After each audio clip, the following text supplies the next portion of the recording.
A husband's struggle to cope with his wife's vengeful actions leads to resentment and confusion. Let's unravel this gripping Reddit story from r/relationships that leaves us questioning, how well do we really know our partners? My wife was sued. Now I'm feeling resentment towards her and I don't know how to move past it, posted by Sued Wife account. This is not a post asking for any legal or financial advice. We already have a lawyer and have help financially. No offense to Reddit, but I'd rather not get any legal advice from a forum, though it seems I'm okay with getting relationship advice. As the title states, my wife was recently sued, she lost, and we had to pay. The money is a significant amount for us. We didn't have much in savings or our emergency fund to begin with, and both of those accounts are now empty. My current problem is trying to move past the resentment and anger I'm feeling towards my wife. Until now, I've always felt like we were a partnership in our marriage. But since I'm the breadwinner, I can't help but feel like I'm spending my money on something that isn't my fault. I've had no problem paying the mortgage and taking care of various financial burdens that come with being a married homeowner. However, I have been the only one to put money aside in our savings and other accounts to prepare for an emergency, like a totaled car, someone losing their job, medical bills, or an act of God.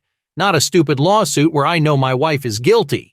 She has a part-time job and doesn't make much money but pays for smaller things when she can, like groceries and some random bills, and she does take care of a lot of cooking, cleaning, and caring for our pets. What did my wife do? Note, I had no idea this was going on while it was happening. She used LinkedIn to find her former ex-best friend, ending up creating a realistic-looking fake LinkedIn profile with a vague occupation of recruiter. My wife sent this ex-best friend, Laura, a few messages pretending to be a recruiter in her line of work. Laura finally responded thinking that this recruiter was real. My wife wanted her phone number, but Laura gave her a personal email address instead. My wife created a second fake LinkedIn profile and started sending messages to people with similar titles as Laura at her company. These messages said derogatory things about Laura, a mixture of truthful but embarrassing things, and just fabricated nonsense to make Laura look bad. Her manager received one of these messages claiming that Laura was a heavy drug user. Laura's manager talked to her about these messages and he felt like the messages were bizarre, seeming like someone was trying to troll or harass Laura. Laura's team had her back and helped her save these messages. Not only that, but Laura requested a drug test anyway to provide further evidence that she was clean. My wife didn't know this at this point, but Laura was pregnant. Several of her co-workers, including her manager, testified on Laura's behalf. Using the personal email address she got from the fake recruiter profile, my wife was able to find a few social media platforms Laura was on and figured out her husband's name. She did some more internet sleuthing and found Laura's husband on Facebook. Laura's husband didn't have much on his Facebook profile, but his business email address was visible. My wife sent him an email claiming that Laura was cheating on him. The husband confronted Laura about this email, and Laura encouraged him to keep responding to this person, save the messages, and start asking specific questions about this supposed affair. My wife thought she was being clever and ended up telling the husband that Laura was cheating on him during the work week, even giving him specific dates. What she didn't realize was that Laura had something turned on in Google Maps, which keeps years' worth of historical GPS data. Some of the dates my wife gave him also happened to be days when they both worked from home together. She also ended up giving him dates during a time they were on vacation together. Laura had her husband keep responding as much as possible to my wife and back up all correspondence. My wife was able to find out when and where the baby shower was going to be. One of Laura's friends had created a public registry for her and had the invitation online. My wife decided to show up unannounced. The baby shower took place in a semi-public place. They had rented out an area connected to the public business. She did not make herself known immediately. Instead, she looked for patrons that were entering and exiting the rented-out room. She was able to get the attention of a few guests who had never met her and tried to gossip about Laura. My wife was telling people that Laura didn't actually know who the father was, among other things. This was at an event where her husband was present as well. The word got back around to Laura, and she spotted my wife and apparently immediately put together all the pieces of what had happened. I am leaving a fair amount of information out. My wife was able to find phone numbers, social media accounts, and emails for other people in Laura's circle and sent the messages about Laura on multiple occasions. All the messages were trying to paint Laura in an extremely derogatory light. All the events I've mentioned so far took place over a year or so. My wife didn't think to mask her IP address, so it was pretty easy to find out that all of these made-up messages came from the same IP address, ours. Many of Laura's friends and family testified on her behalf. Laura had everyone save as much digital evidence as possible, and it was a lot. Laura and her husband hired a lawyer and decided to sue my wife. They had ample evidence against her. All the saved messages, close friends, and even her manager spoke on her behalf. She showed that she went to see a therapist when all the harassment started because she was depressed and anxious. She showed that she and her husband went to counseling after the accusations of her cheating.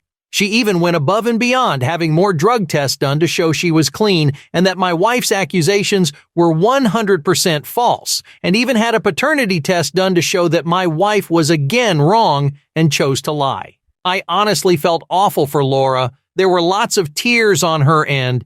You could tell how much emotional stress she had gone through. She said that being pregnant during the majority of this was absolutely horrific, and that she was worried the stress and anxiety would somehow hurt her baby. She was pained that her one and only baby shower was ruined by my wife, something that could never be truly repaid or made up for, and that my wife's harassment continued even after Laura gave birth and was trying to manage a newborn child. My wife has never done anything this crazy before. I knew she could be a little petty and jealous of others, especially people she used to be friends with in the past, but it was only talk, no action. We've had a very happy marriage otherwise. We rarely fight, have a lot in common, and have a lot of fun together. But she really messed up this time. I don't know how to move forward. I know someone is going to suggest therapy, but I really want to start building up an emergency fund again. We're pretty screwed financially for a while. Wow, if Shakespeare were alive today, he'd be taking notes from this soap opera of a saga. Who needs daytime drama when you have a wife impersonating recruiters, an ex-best friend tracking GPS data, and lawsuits flying left and right? Your wife's dedication to ruining Laura's life was almost admirable in its complexity, but hey, here's a pro tip. Therapy might seem like an expensive date night, but trust me, it's cheaper than a wild revenge plot gone wrong. And for all those budding internet sleuths out there, a lesson from the school of hard knocks. If you're planning a year-long sabotage, maybe Google how to mask your IP address first. But in all honesty, jokes aside, this whole situation is a roller coaster of emotions and actions that probably has Hollywood screenwriters scribbling furiously. Here's to hoping for a sequel where everyone learns, grows, and finds a healthier way to handle their problems, like knitting.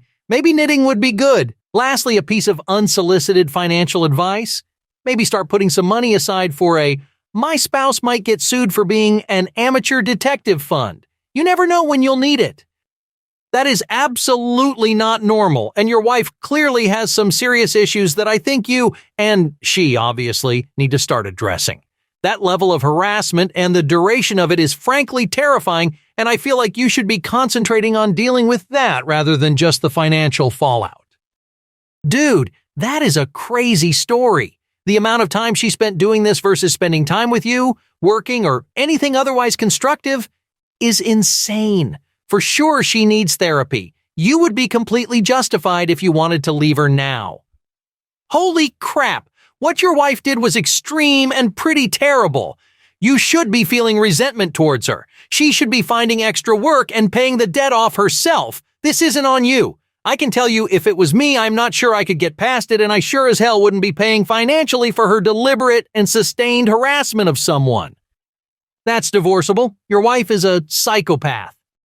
Hey, wait. As always, don't forget to like, share, and subscribe. And let me know what you would have done if you were in this situation down in the comments below. Anyways, stay safe out there in that crazy world. Much love.